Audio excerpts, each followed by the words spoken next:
Assalamualaikum warahmatullahi wabarakatuh. Innal hamdalillah nahmaduhu wa nasta'inuhu wa nastaghfiruh wa na'udzu billahi min shururi anfusina wa min sayyiati a'malina. May yahdihillahu fala mudilla lahu wa may yudlil fala hadiya lahu. Asyhadu an la ilaha illallah wahdahu la syarika lah wa asyhadu anna Muhammadan abduhu wa rasuluhu alladzi la nabiyya ba'dah. Amma ba'd. Dalam pembahasan al-aslu ar-rabi' diterangkan mengenai bayan ilmi ulama, penjelasan tentang ilmu dan ulama, wal fikih wal fuqaha, penjelasan mengenai fikih dan ahli fikih, wa bayan man tashabbaha bihim wa laysa minhum, dan menjelaskan tentang orang yang menyerupai mereka padahal dia tidak termasuk bagian dari mereka. Dan sekarang kita lihat halaman ke-20 ya, yaitu paragraf yang kedua dari bawah, ada tulisan merah. Qala al-musannif, musannif berkata, yakni maksudnya Syekhul Islam Muhammad bin Abdul Wahhab. Faqad bayyana Allah Ta'ala hadzal asla fi awal surat al-Baqarah. Allah Tabaraka wa Ta'ala telah menjelaskan prinsip ini, yaitu prinsip yang keempat di permulaan surat Al-Baqarah dari firman Allah yang mulia, surat Al-Baqarah ayat yang ke-40, bahkan sampai ayat yang ke-47, di mana Allah berfirman, ya bani Israil adkuru nikmati allati an'amtu 'alaikum. Wahai Bani Israel, ingatlah oleh kalian akan nikmatku yang telah aku berikan kepada kalian, dan seterusnya sampai ayat yang ke-47. Apabila saya bacakan yakni ayat ini dari ayat 40 sampai ayat 47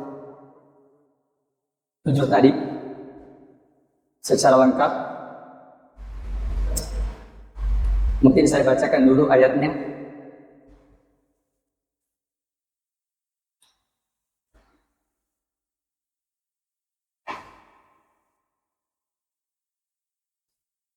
Ayat yang ke-40, ya bani Israil adkuru ni'mati allati an'amtu 'alaikum wa awfu bi ahdikum wa iyaya farhabun.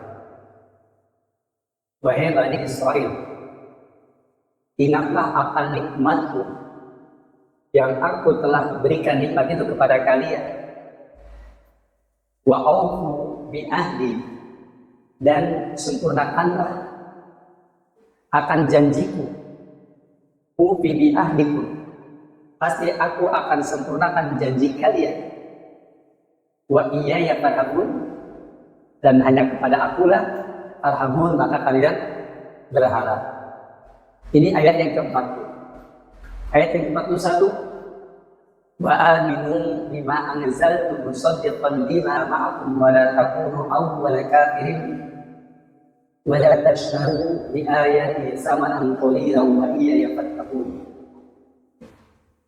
Dan berimanlah kalian dengan apa saja yang telah aku turunkan, dengan membenarkan apa yang ada pada kalian, dan janganlah kalian menjadi orang yang pertama kali kufur kepadanya. Wa la tashtaru bi ayati samanan qalilan, dan janganlah kalian menukar ayat-ayatku dengan harga yang sedikit. Wa iyaya fattaqun, dan hanya kepada akulah fattaqun, maka kalian bertakwa. Ayat ke-42. Wala talbisul haqqa bil batil.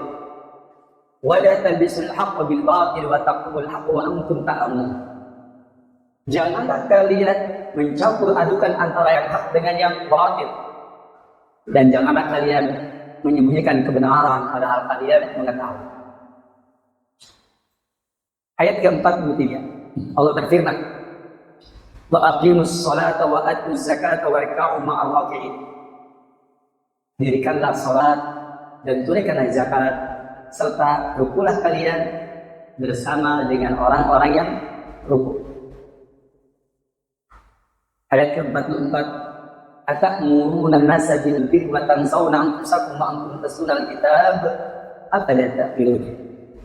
Apakah kalian memerintahkan orang-orang supaya berbuat kebajikan dan kalian melupakan diri kalian padahal kalian membaca Alkitab? Afala ta'qilun. Apakah kalian tidak berakal? Ayat ke-45 dan 46. Wasta'inu bis-sabri was-salat wa innaha lakabiratun illa 'alal khashi'in. Mintalah pertolongan kalian dengan sabar dan salat. Dan sesungguhnya yang demikian itu sangat berat kecuali atas orang-orang yang khusyuk. Alladzina yadhunnuna annahum mulaqu rabbihim wa annahum ilaihi raji'un. Yaitu orang-orang yang mereka menyangka bahwasanya mereka akan berjumpa dengan Rabb mereka dan bahwasanya mereka akan kembali kepada Rabb. Dan ayat yang terakhir, ayat yang ke-47, ya bani Israil dzkuru ni'mati allati an'amtu 'alaikum wa anni faddaltukum 'alal 'alamin. Wahai bani Israil, ingatlah akan nikmatku yang aku telah berikan kepada kalian dan sesungguhnya aku telah mengutamakan kalian atas semesta alam. Ini adalah firman Allah yang merupakan dalil yang dicatat di dalam kitab ini, yaitu dari ayat yang ke-40 sampai ayat yang ke-47.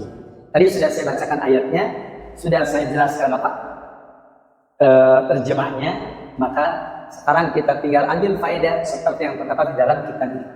Hadhil ayatu fiha tawbihun lil yahud.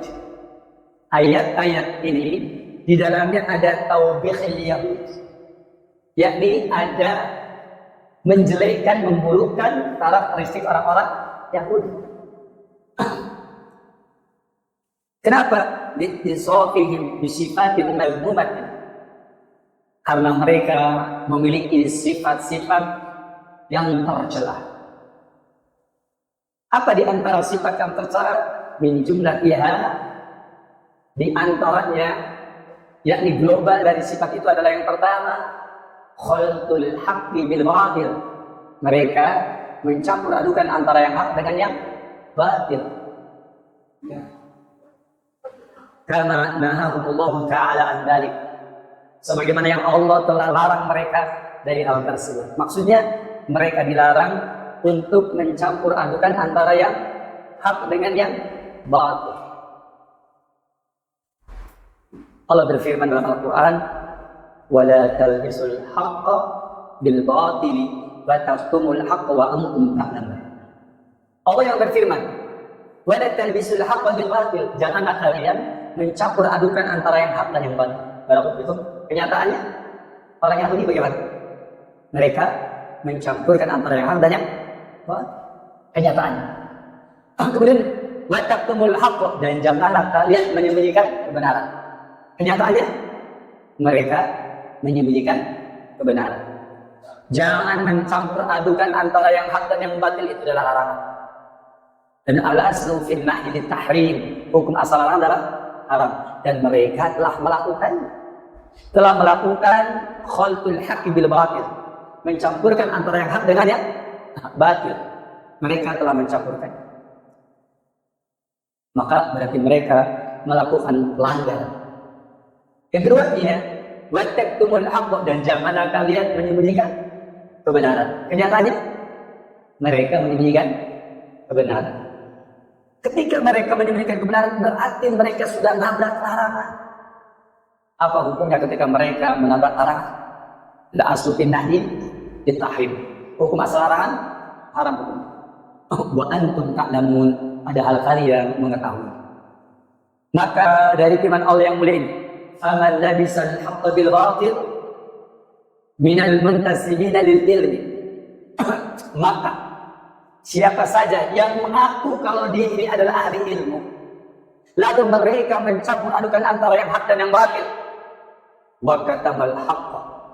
Dan siapa saja yang mereka mengaku orang yang berilmu dan menyembunyikan kebenaran, alladzi ya'lamu, yang dia ketahui, fahuwa mutasyabbi'un bil yahud, berarti dia seperti orang Yahudi, menyerupai orang Yahudi. Jadi orang Yahudi itu ya, di antara karakternya orang Yahudi itu adalah gambaran ahli ilmu, orang Nasrani itu adalah gambaran orang bodoh. Jadi kalau antum pengen mengetahui ahli ilmu, lihat orang-orang Yahudi. Kalau antum pengen mengetahui orang-orang yang bodoh, ahli ibadah, bodoh tapi ahli ibadah. Siapa dia? Orang-orang Nasrani. Apa beda dari keduanya? Orang Yahudi mencampur adukan antara yang hak dengan yang batil. Orang Yahudi, padahal mereka punya ilmu. Orang Yahudi menyembunyikan kebenaran, padahal mereka punya ilmu. Nah, kalau kita memiliki sifat seperti ini, berarti kita menyerupai Yahudi. Berikutnya, qala Allah Ta'ala fi hadhil ayat tawbihan lil yahud. Allah Ta'ala berfirman di dalam ayat ini dalam rangka memburukkan orang-orang Yahudi. Apa kata Allah? Atamuruna an-nasa bil birri wa tansawna anfusakum wa antum tatluna al-kitab afala taqilun. Sebab kata Allah Taala ketika mencela orang Yahudi, apa sifat orang Yahudi berikutnya? Ya, tadi sudah sebutkan, satu, suka mencampur adukan antara yang hak dengan yang batil. Yang keduanya, suka menyembunyikan kebenaran. Pertanyaannya, ada enggak ahli ilmu dari kalangan kaum muslimin, ustadz, dai, kiai, ajingan, ya, salam, yang mereka suka mencampur adukan antara yang hak dan yang batil? Ada? Yang hak dengan yang batil dicampurkan, ada enggak? Ada. Yang keduanya, ada enggak di antara mereka yang suka menyembunyikan kebenaran? Kebenaran ada tadi sendirian, ada betul? Maka apabila ada kaum muslimin yang ahli ilmu, ya, kalau kata kita sih pinter, dia punya ilmu, punya pengetahuan, gitu, tetapi masih mencampur adukan antara yang hak dan batil, maka berarti dia menyerupai Yahudi. Begitu pula, apa di antara ciri orang Yahudi? Atamuruna an-nasa bil birri wa tansawna anfusakum wa antum tatluna al-kitab afala taqilun. Apa kata Allah? Apakah kalian menyuruh orang-orang supaya berbuat kebajikan, berbuat kebaikan? Wa tansawna anfusakum, tapi kalian ya melupakan diri kalian. Ya, jadi menyuruh orang mau pintar gitu ya, tapi dia sendiri apa? Iya, dia sendiri yakni tidak mau mengamalkan apa yang dia perintahkan. Ada nggak yang begitu? Banyak. Ngomong-ngomong, saudara-saudara, salat berjamaah itu wajib, tapi dianya tidak suka berjamaah. Jamaah sekalian, hendaklah kita bersedekah, ya, tapi dianya tidak pernah bersedekah. Begitu. Nah, yang begini nih, wa antum tatluna al-kitab, padahal kalian membaca Alkitab. Kamu baca kitab, kamu baca Quran, kamu baca sunnah, wa antum tatluna al-kitab. Afala ta'minun, apakah kalian tidak berakal? Jadi kalau ada orang menyuruh orang lain, kalau ada orang menyuruh orang lain berbuat kebaikan, tapi dianya tidak berbuat kebaikan, berarti orangnya berakal atau tidak? Hah? Tidak berakal. Kalau tidak berakal, kita disebut orang apa? Orang apa? Ngomongnya yang tegas, orang apa namanya? Antum tahu nggak? Orang gila yang asli itu bukan orang yang banyak di jalan-jalan, bukan. Yang di jalan-jalan itu bukan orang gila, itu namanya musobun. Tahu musobun? Musobun itu orang yang sakit. Karena ada orang suka ngomong itu ada orang sakit. Orang gila itu orang sakit. Sakit apanya? Ya, sakit apanya? Sakit ingatannya. Ya, sakit ingatannya. Saya jawabnya pakai standar yang agak inilah, agak lembut, sakit ingatan. Karena ya agak error dikit lah. Nah, tapi orang yang tidak berakal yang sejati itu adalah yang asli tidak berakal. Jadi itu orang yang suka nyuruh orang ya berbuat kebaikan, dia sendiri nggak suka berbuat kebaikan. Itu orangnya apa?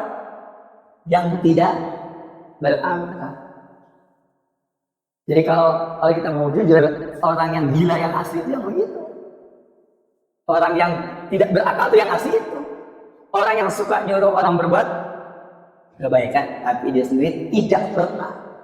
Bukan belum, tapi nggak pernah berbuat ya apa yang dia perintahkan. Wa antum tajluna kita. Afala taqulun apa tidak?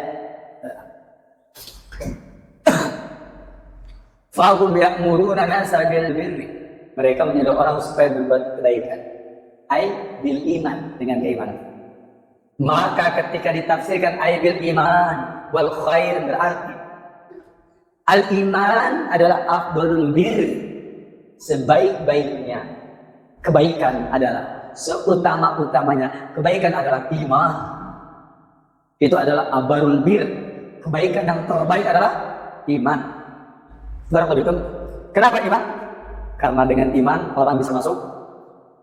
Karena dengan iman orang bisa masuk. Ulangi lagi, karena dengan iman orang bisa masuk surga. Makanya nikmat yang pertama itu adalah nikmat iman. Itu nikmat yang pertama. Nikmat iman. Kenapa? Karena dengan iman orang bisa masuk surga.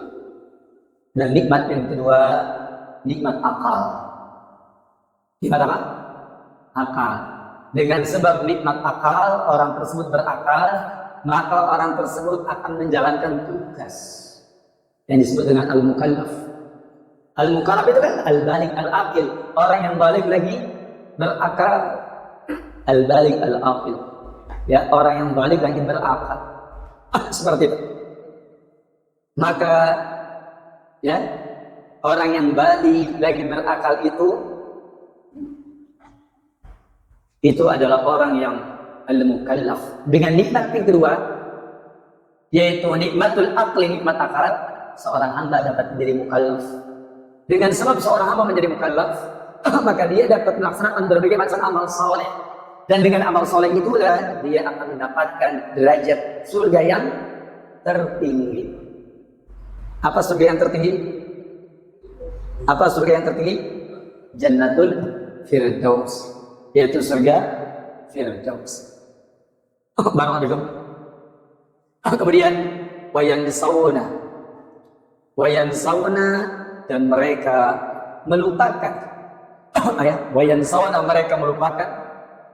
Kemudian wayatrukuna dan mereka meninggalkan anfusahum diri mereka an amriha dari perintahnya. Bidzalika ya, tentang hal tersebut.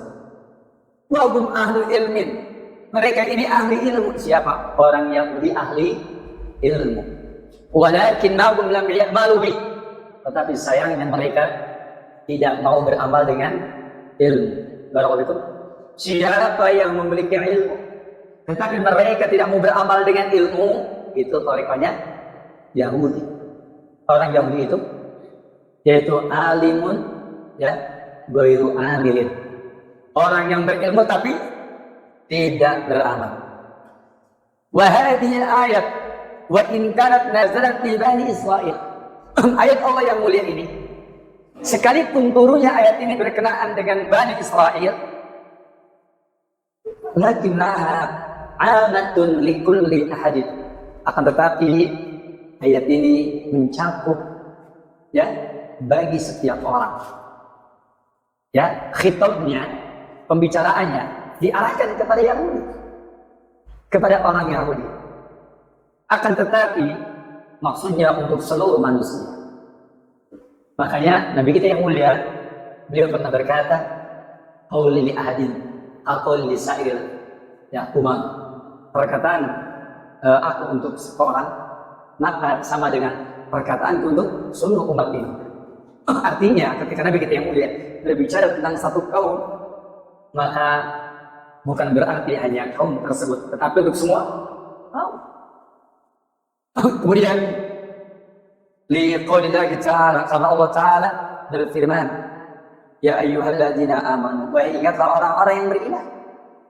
Kata-kata alladzina amanu, orang-orang yang beriman, kata-kata alladzina itu adalah isim mausul, yang mana al-isim mausul minal asma'il mubhamah, termasuk isim mubham. Dan isim mubham yakni memberikan faedah umum. Artinya, ya ayyuhalladzina amanu, maknanya adalah wahai ingatlah orang-orang yang beriman, siapapun orang-orang yang beriman, siapapun dia, secara umum orang-orang yang beriman. Lima taquluna ma la taf'alun, mengapa engkau mengatakan apa-apa yang tidak kamu perbuat? Ini firman Allah yang mulia ini sama dengan ayat yang tadi. Ya ayyuhalladzina amanu lima taquluna ma la taf'alun. Ayat ini sama dengan ayat yang tadi. Ini bersifat umum, ayat yang tadi bersifat khusus. Sebenarnya bukan khusus. Ini bersifat umum, itu bersifat parsial, artinya juz'iyah. Itu adalah nas tentang orang-orang orang-orang Bani Israel secara nas. Kalau kata para ulama ahli usul disebutnya apa? Dikubani afrodlaan bihukmi la yukhassisu. Menyebutkan sebagian dari umum, pada bagiannya tidak menunjukkan kekhususan. Ayat tadi berbicara tentang Yahudi karena mereka pionirnya. Adapun ayat ini berbicara secara umum bahwa lima taquluna ma la taf'alun, mengapa engkau mengatakan apa-apa yang tidak kamu perbuat, sama dengan ayat yang tadi. Tapi ini bersifat umum. Adapun itu bersifat tansis, mengenaskan. Maka tansis tidak menyediakan keumuman. Tansis ini termasuk ke dalam kaidah dikubah di afrodil'an bihukmi la yukhassisu, menyebutkan sebagian dari umum pada hukumnya, maka tidak mengkhususkannya. Kemudian Allah berfirman dalam ayat yang ketiga dari surah As-Saff ini, kabura maqtan indallahi an taqulu ma la taf'alun. Betapa besar murka Allah, betapa besar murka Allah. An taqulu, kalian mengatakan ma la taf'alun, apa-apa yang tidak kalian perbuat. Yang dimaksud, kalian mengatakan apa-apa yang kalian tidak melakukannya, dan kalian tidak akan melakukannya, atau kalian memang tidak melakukannya. Maka walladzina fasadu ba'dal ilmi wattafaqtuh, maka orang-orang yang rusak setelah dia punya ilmu, orang-orang yang rusak setelah dia tafakuh, maka fihim, tentang mereka ini, syabahun minal yahud, maka dikatakan fihim, tentang mereka ini itu syabahun minal yahud, menyerupai orang-orang Yahudi. Ini dalil yang menunjukkan kepada kita bahwa tidak boleh. Ini dalil yang menunjukkan kepada kita bahwa tidak boleh kita puas hanya sampai memiliki ilmu. Tidak boleh puas dengan ilmu, puas setelah memiliki ilmu, nggak boleh. Hanya sampai di situ terhenti, nggak boleh. Makanya yang disebut dengan at-tafaqquh fid din, itu tiga. Satu, tahsilul ilmi, dia mendapatkan ilmu. Yang kedua, fahmul ilmi fahman sahihan, memahami ilmu dan pemahaman yang sahih. Yang ketiga, al-amal bihi, beramal dengan dia, beramal dengan ilmu yang telah dipahami dengan pemahaman yang sahih. Ujungnya tetap beramal. Ujungnya tetap beramal. Tidak hanya sampai memiliki ilmu. Begitu pula, yakni umpamanya kita belajar Al-Quran, belajar membacanya. Apakah berhenti sampai sana? Tidak. Dilanjutkan menghafalkannya. Apakah cukup sampai sana? Tidak. Belajar memahami tafsirnya, maknanya. Apakah cukup sampai sana? Tidak. Tambah lagi mengamalkannya. Mengamalkan. Karena ujung dari ilmu adalah pengamalan. Kenapa demikian? Karena Allah Tabaraka wa Ta'ala menciptakan kita dengan dua tujuan. Pertama tujuannya adalah supaya kalian berilmu. Surah At-Talaq ayat 12. Ya, lita'lamu annallaha, ya, supaya kalian mengetahui bahwasanya Allah Subhanahu wa Ta'ala, ya, Allah Subhanahu wa Ta'ala semua pengetahuannya meliputi segala sesuatu. Itu bisa kita lihat di dalam surat apa tadi? Iya, di dalam surat At-Talaq pada ayat yang ke-12. Saya bacakan terlebih dahulu ayatnya, yaitu surat At-Talaq ayat yang ke-12 supaya kita mendapatkan faedah dari firman Allah yang mulia ini. Allahu alladzi khalaqa sab'a samawati wa minal ardi mithlahun yatanazzalu al-amru bainahunna lita'lamu anna Allaha 'ala kulli syai'in qadir wa anna Allaha qad ahata bi kulli syai'in 'ilma. Allah lah yang telah menciptakan 7 langit dan 7 bumi. Urusan menetap di antara semua itu, di antara langit dan bumi. Lita'lamu, supaya kalian mengetahui. Kata-kata lita'lamu, kata Syekh Abdul Rajab bin Abdul Muhsin bin Ahmad Al-Abad Al-Badr dalam kitabnya Iqtida'ul Ilmi Al-Amal, dia mengatakan ini dalil bahwasanya Allah menciptakan manusia lita'lamu, supaya berilmu. Makanya kenapa kita wajib menuntut ilmu? Karena ini tujuan diciptakannya manusia, supaya kita ini berilmu. Maka duduklah di majelis untuk mendengarkan ilmu seperti itu. Dan jangan lupa endingnya ilmu adalah untuk beramal saleh. Makanya di dalam kitab Iqtida'ul Ilmi Al-Amal yang ditulis oleh Syekh Abdul Rajab, ya, bin Abdul Syekh Abdul Rajab bin Abdul Muhsin bin Ahmad Al-Abad Al-Badr, beliau menjelaskan kepada kita. Apa kata beliau? Bahwa yang kedua yaitu supaya mereka beribadah kepada Allah, supaya mereka beribadah kepada Allah dengan mentauhidkan Allah. Allah berfirman dalam surah Ad-Dariyat ayat 57, "Wa ma khalaqtul jinna wal insa illa liya'budun." Dan tidaklah aku ciptakan jin dan manusia melainkan supaya mereka beribadah kepada Allah, yakni supaya mentauhidkanku, kata Allah Tabaraka wa Ta'ala.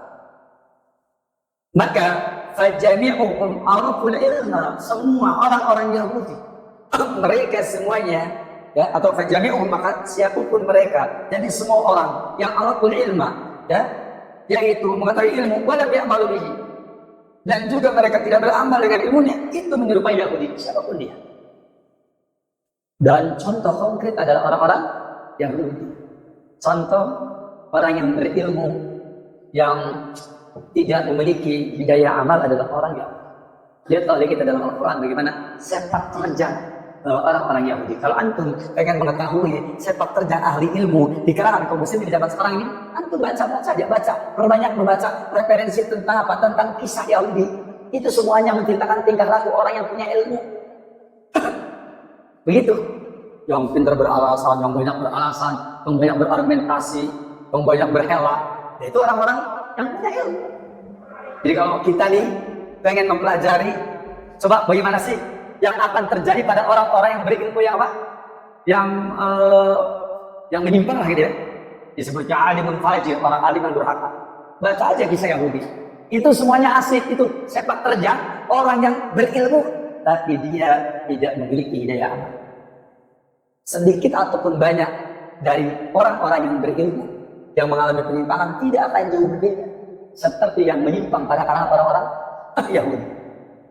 Kan disebutkan di antaranya, umpamanya ya, saya ambil contoh orang-orang yang berilmu, ya, saya akan ambil contoh umpamanya yang sekarang banyak beredar.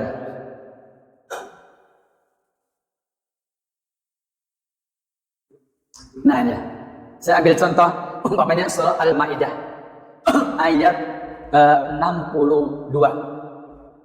Wa tara katsiran minhum yusari'una fil ithmi wal 'udwan wa aklihim as-saht bi'sa ma kanu ya'malun. Kamu akan melihat kebanyakan dari mereka apa katanya? Mereka ini yusari'una fil ithmi wal 'udwan, begitu cepat melakukan dosa dan permusuhan.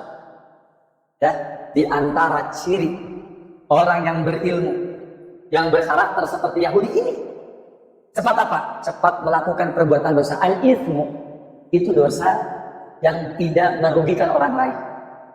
Wal 'udwan, adapun udwan adalah perbuatan dosa yang merugikan orang lain. Barakallahu fikum, apa contoh perbuatan dosa yang tidak merugikan orang lain? Hah? Oh bingung, dia tidak sholat 5 waktu. Hah?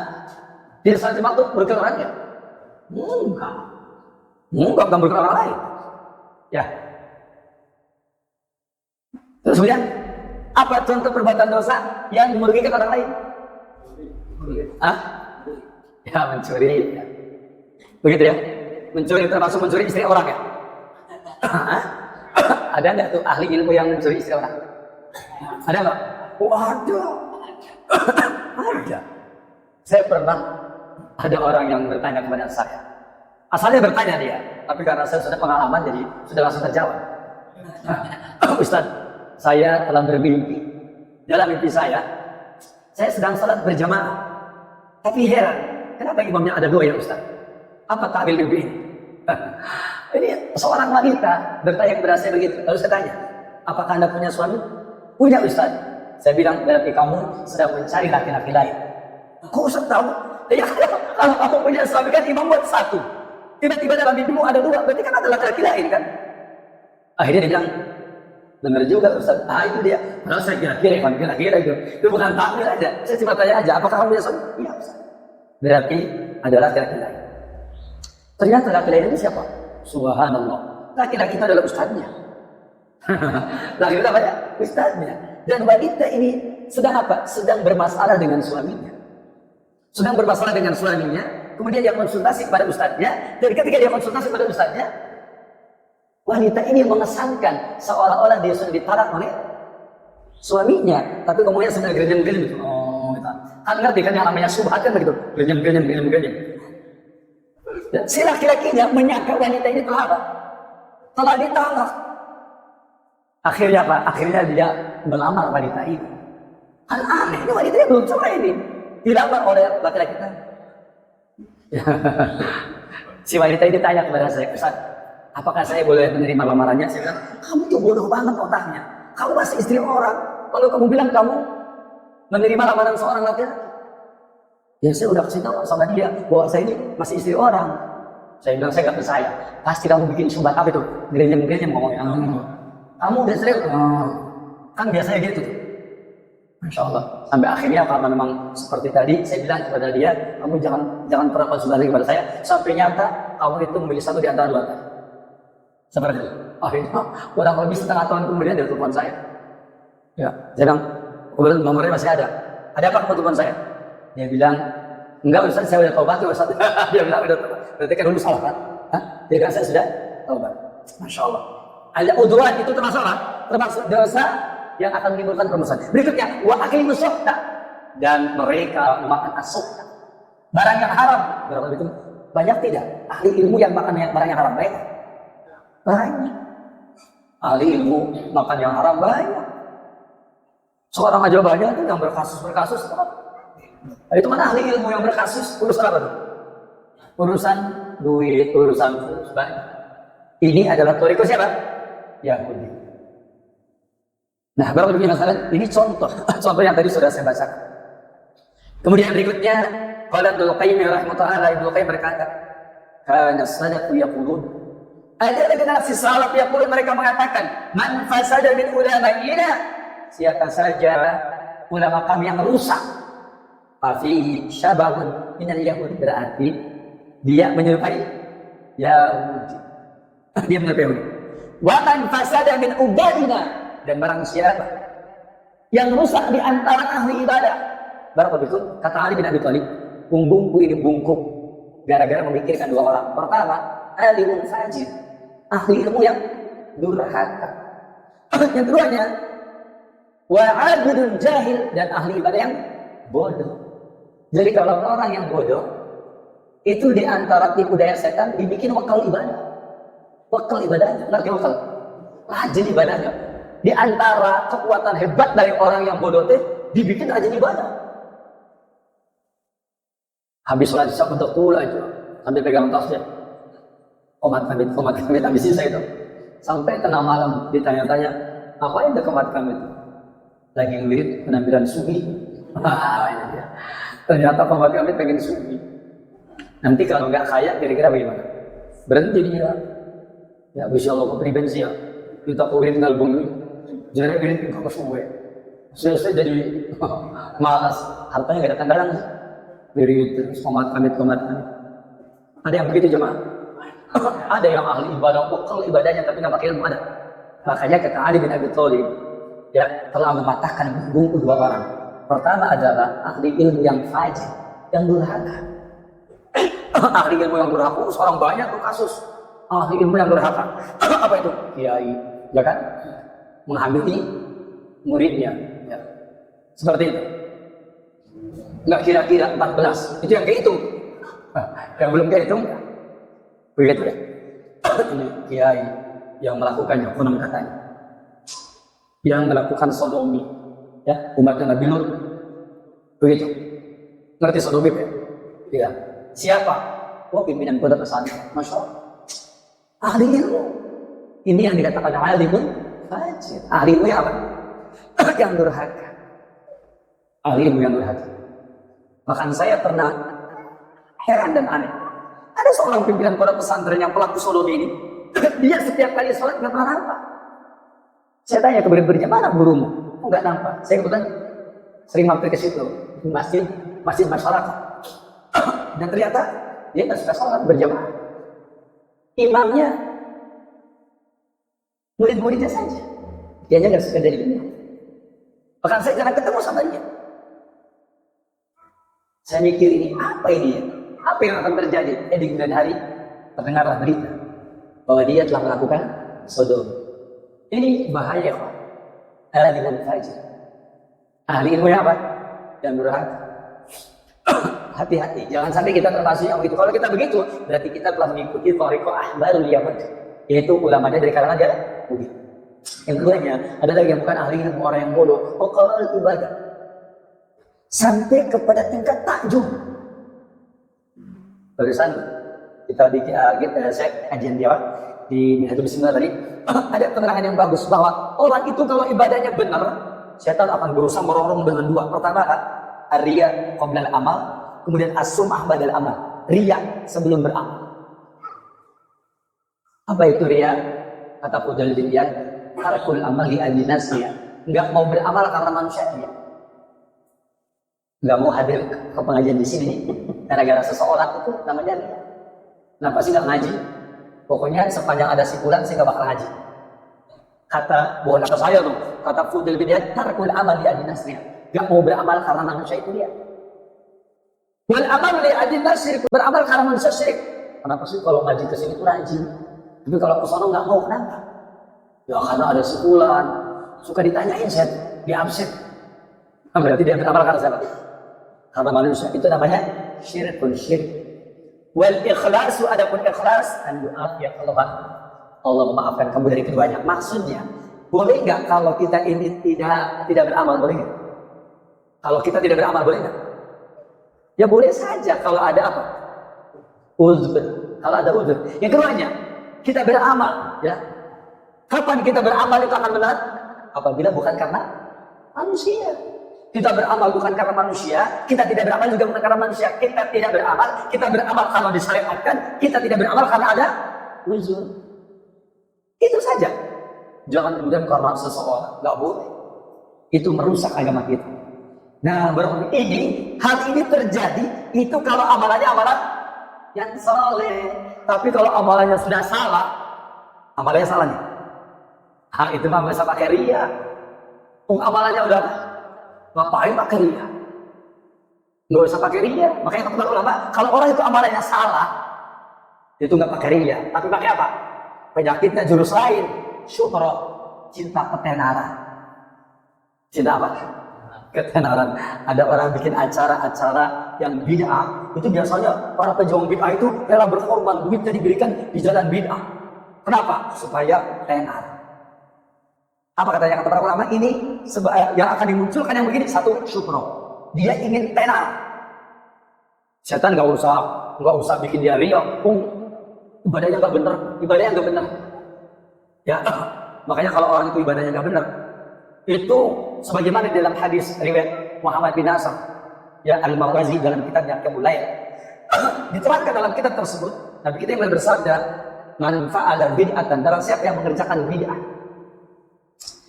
Fa'alqahu syaitanu fi salati khusyu'an, maka setan akan menimbulkan kekhusyuan dalam salat. Tuh kan? Jadi kalau orang itu amarahnya bid'ah, berarti amarahnya berapa salah?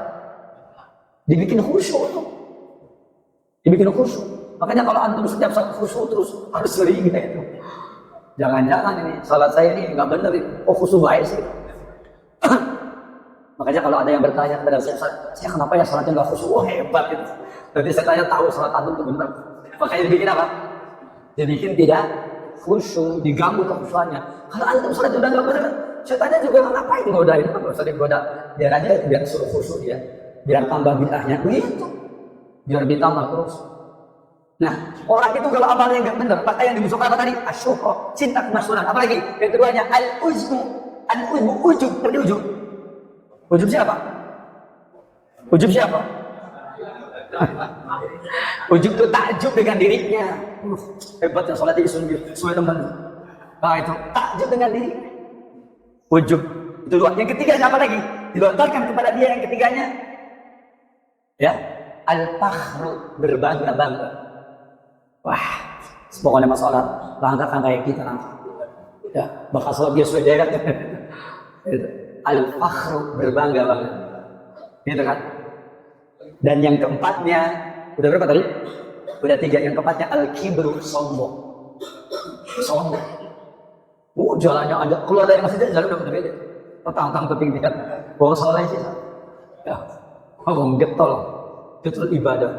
Padahal gak sesuai dengan sunnah. Masya Allah ya.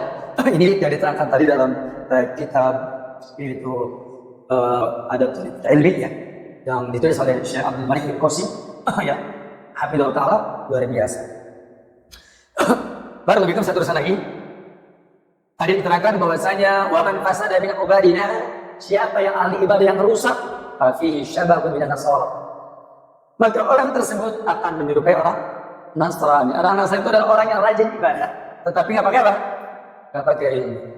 Demikian diterangkan di dalam kitab Bada'iul Fawaid pada juz yang kedua halaman 30. Selanjutnya barakallahu qala al-mu'allif, mu'allif berkata wa yazidu wuduhan ya ma sarahat bihi as-sunnah fi hada min al-kalam al-kathir al-bayn al-wadi lil-ami al-balid. Barakallahu. Kalau tadi kita membahas tentang bagaimana orang yang berilmu yang seperti tadi, dan kita kan lagi berbicara tentang hakikat ilmu, apa itu ilmu, hakikat ulama. Jadi keulamaan seseorang itu akan terletak pada apa? Pada khasyahnya, rasa takutnya. Karena Allah berfirman di dalam surah Fatir ayat 28, innama yakhshallaha min ibadihil ulama. Sesungguhnya yang takut kepada Allah di antara para hambanya siapa? Al-ulama. Ulama yang paling takut kepada Allah. Berarti keulamaan seseorang ditakar dengan apa? Dengan rasa takutnya kepada Allah. Semakin dia besar rasa takutnya kepada Allah, maka dia semakin menampakkan hakikat keulamaan. Namun kita harus ingat, apa cirinya orang itu takut?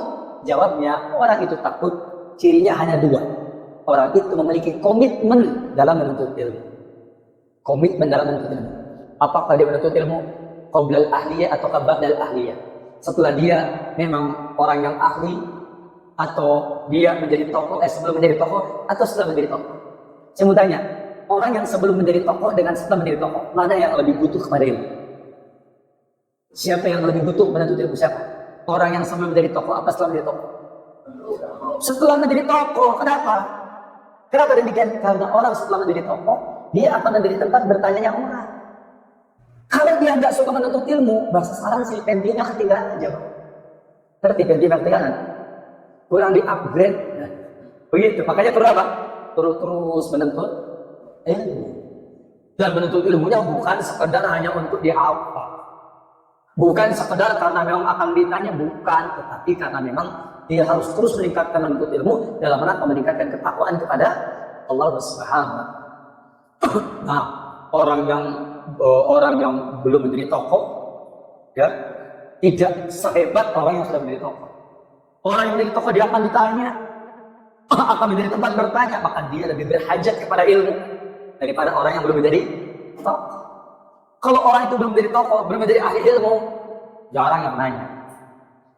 Makanya ya seperti tadi. Jadi ulama itu akan terlihat dari khusyuknya rasa takut. Dan rasa takut itu memiliki ciri apa? Dia komitmen, ya menuntut ilmu, dan dia komitmen dalam beramal saleh. Selanjutnya, kemudian diteruskan lagi tadi. Dan yang menambah jelasnya, ya, wa yaziduhu wuduhan. Dan yang akan menambah jelasnya prinsip ini. Prinsip apa ini? Prinsip tentang penerangan mengenai ilmu dan ulama, penerangan mengenai fikih dan fuqaha, dan orang yang menyerupai mereka padahal bukan bagian dari mereka. Saya sudah terangkan, ilmu itu ya maqalallah qala Rasulullah SAW. Apa yang Allah firmankan dalam Quran, apa yang Rasul sabdakan dalam sunnahnya, apa yang sahabat Nabi katakan dalam asarnya, itu adalah ilmu. Maka kebalikannya ada, yakni adalah kesesatan. Apa yang dimaksud kesesatan? Yang tidak mau merujuk kepada Quran, yang tidak mau merujuk kepada sunnah, yang tidak mau merujuk kepada kesepakatan para sahabat Nabi ridwanullah alaihi ajma'in. Maka yang tidak merujuk kepada perkara-perkara ini, tidak mau menggunakan apa yang datang dari Allah dan Rasulnya, dan apa yang diamalkan oleh para sahabat Nabi khususnya dan para salafus saleh umumnya, maka berarti dia tidak berbeda di atas. Maka dikatakan wa yajidu wuduhan, dan yang menambah ya prinsip ini menjadi semakin jelas adalah masarahat bihi sunnah bihada, yaitu apa yang telah diterangkan oleh sunnah. Maksudnya maja fi sunnah bin bayani syarafil ilmi wa ahlihi wa awsafil ulama. Jadi maksudnya bahwa keterangan yang ada dalam sunnah yang menerangkan tentang keutamaan ilmu dan ahli ilmu, kemudian sifat-sifat ulama, dan juga wa tanfir min adamil amal bil ilmi, dan juga yang menerangkan tentang mesti lari, mesti menjauhi dari beramal yang tanpa ilmu. Artinya kita jangan sampai menjadi orang yang beramal tanpa ilmu. Min adamil amal bil ilmi, yaitu tidak mau beramal dengan ilmu. Yang punya ilmu tapi tidak mau beramal. Harus seperti itu, yaitu beramal dengan ilmu. Wa nususu al-warida fi sunnah, dan ada pun teks-teks yang datang di dalam sunnah, bayyinatun, terang, wadihatun, jelas, yafhamuha al-ami, orang awam juga paham. Makanya dikatakan di sini apa?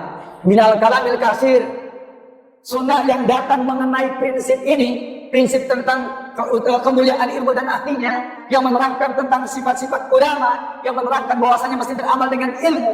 Nas-nas dalilnya minal kalamil kafir sangat banyak, al-bayyin yang terang, al-wadi yang jelas, lil ami al-balid. Kalau terjemahnya pakai bahasa Sunda enak. Orang awam nubelgu oke ngerti. Ngerti gitu kan? Oh, sebelah sih ngerti apa? Jadi orang awam kan belegu bisa. Yang namanya al-amil balid itu artinya orang awam yang bodoh pun ngerti gitu. Dalil-dalil itu dalam Quran, dalam Sunnah, itu ada dalil yang orang bodoh pun bisa ngerti. Masa Quran itu dipahami oleh orang pintar semua? Yang enggak lah. Quran itu ada yang bisa dipahami oleh orang yang bodoh. Quran itu bisa dipahami oleh orang yang pemilik bahasa. Quran itu bisa dipahami oleh ahli ilmu. Dan Quran itu bisa dipahami oleh, dan hanya bisa dipahami hanya oleh Allah saja. 4 Quran itu. Dan Quran itu banyak yang bisa dipahami oleh orang bodoh sekalipun. Contoh, hakimus sholat, dirikan sholat. Ngerti apa enggak?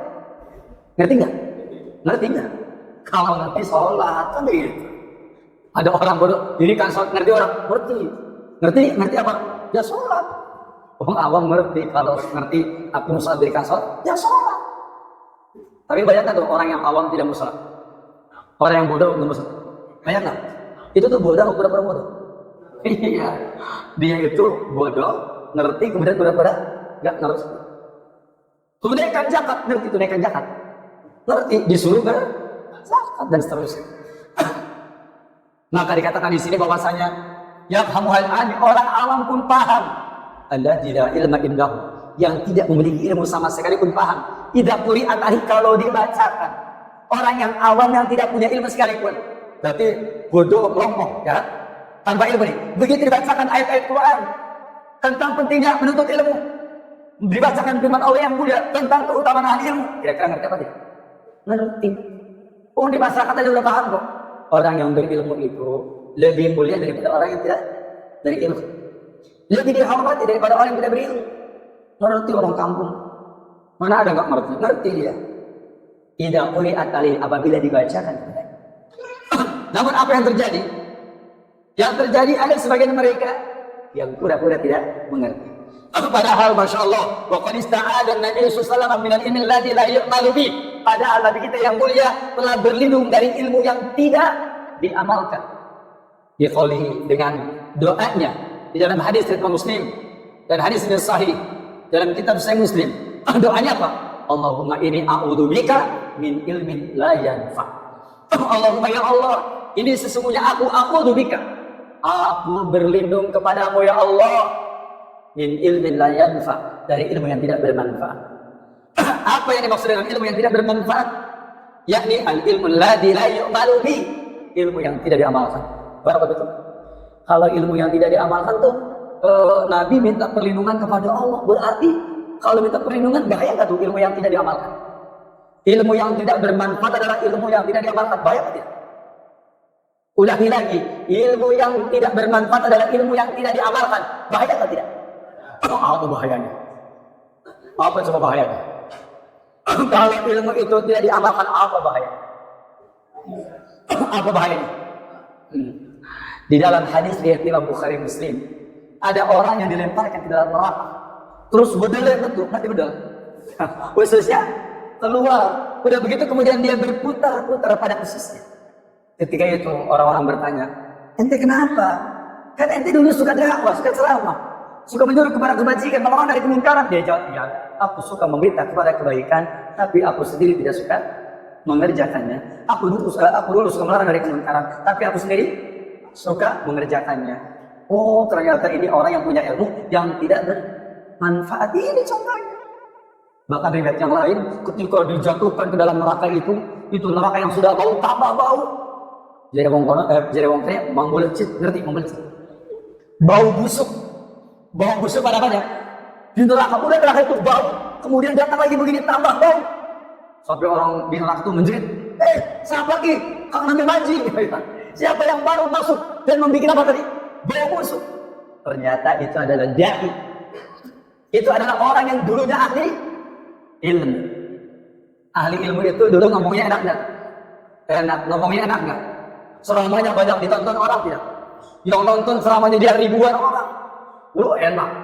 Ya itu baunya di dunia tuh kayak semerbaknya di akhirat ternyata baunya cecema. Itu karena dulunya dia banyak bicara, tetapi dia tidak berusaha untuk mengamalkan. Assalamualaikum. Maka dikatakan wa minal ilmi alladzi la yanfa, di antara ilmu yang tidak bermanfaat adalah al ilmu alladzi la yu'mal bi, ilmu yang tidak diamalkan. Barakallahu. Al-Imam Asy-Syafi'i rahimahullah ta'ala seperti yang ditulis dalam kitab Tadhkiratus Sami, ketika beliau menerangkan tentang ilmu, apa kata beliau? Ya, laisal ilmu ma hufidha. Bukanlah ilmu apa yang telah dihafal. ya dihafalkan penting, tapi itu bukan hakikat ilmu yang final. Itu hanya merupakan cabang-cabang yang mengarah kepada ilmu. Laisal ilmu ma hufidha. Bukanlah ilmu apa yang telah dihafal, yakni banyaknya hafalnya. Innamal ilmu, yang disebut ilmu itu adalah manfaat, apa yang memberikan manfaat. Tapi awas ya, ini bukan jadi dalil. Kemudian kita yang disuruh hafalan Quran, kemudian nggak mau pakai dalil. Ini dalil. Ayo ngapalkan hukum. Laisal ilmu ma hufidha. Ini mah dalil yang malas. Dalil yang malas pakai perkataan Imam Syafi'i. Ustaz kan tidak mesti hafal. Ini kata Imam Syafi'i. Laisal ilmu ma hufidha. Ilmu itu bukan apa yang dihafal. Innamal ilmu manafa, yang diamalkan. Begitu, ini keliru ikhwan. Ini sedang menerangkan, ini dalil, bukan mematahkan semangat orang yang menghafalkannya, bukan. Ini sedang mengingatkan orang yang hafalannya sudah banyak tapi tidak. Begitu maksudnya. Antum jangan salah cara memahami. Ini mau jadi dalil yang lain. Itu sama dengan orang yang meminta-minta, kemudian dia pakai dalilnya apa? Al-yadul ulya khairu min al-yadis sufla. Begitu kan? Seperti itu. Ya. Ngomong kepada orang yang kaya itu, bahwa saya tangan di atas, orang kaya, maaf ya. Orang kayanya bilang kepada orang miskin, ya, al-yadul ulya khairu min al-yadis sufla. Tangan di atas lebih daripada tangan di bawah. Itu tuh orang kaya yang pakai dalil ngasih tahu kepada yang minta-minta. Itu dalil benar, tangan di atas lebih dari tangan di bawah. Tapi itu dalil bukan untuk orang kaya menghalangi dia untuk berinfak atau bersedekah kepada orang miskin atau minta-minta, bukan. Itu harusnya dalil bagi siapa? Iya, bagi peminta-minta, hendaklah ini pakai dalilnya. Supaya apa? Supaya orang yang minta-minta tersebut berhenti. Karena apa? Ingat, al-yadul ulya khairu min al-yadis sufla. Ini bukan dalilnya orang kaya, dalil orang miskin. Minta-minta supaya jangan minta-minta. Nah, dalilnya bagi orang kaya adalah dalam mereka bersedekah. Tasaddaqu, bersedekahlah kamu. Jangan pakai dalil al-yadul ulya khairu min al-yadis sufla dibalik. Kalau orang kaya ingin dalilnya tasaddaqu, bersedekah. Kenapa bersedekah? Tasaddaqu tidak disebutkan maf'ul bihnya, objeknya, maka hadful ma'mul fidul umum. Dibuang yang ma'mul yaitu maf'ul bih, objeknya memberikan faedah umum, artinya tersedekahlah seberapapun datang ke bersedekah. Begitu. Nah, orang miskinnya, orang yang minta-minta pakai dalil yang ini, al-yadul ulya khairu min al-yadis sufla. Jemaah sekalian, saya kira cukup insyaallah taala. Nanti kita akan teruskan dengan qala summa sarah hada agrobal asya pasarul ilmu wal fiqh wa al bidah wal dalalah, dan seterusnya insyaallah taala di pertemuan yang akan datang insyaallah. Wa sallallahu ala Muhammadin wa ala alihi wa sahbihi ajma'in wa akhir da'wana alhamdulillahi rabbil alamin. Dipersilakan barangkali.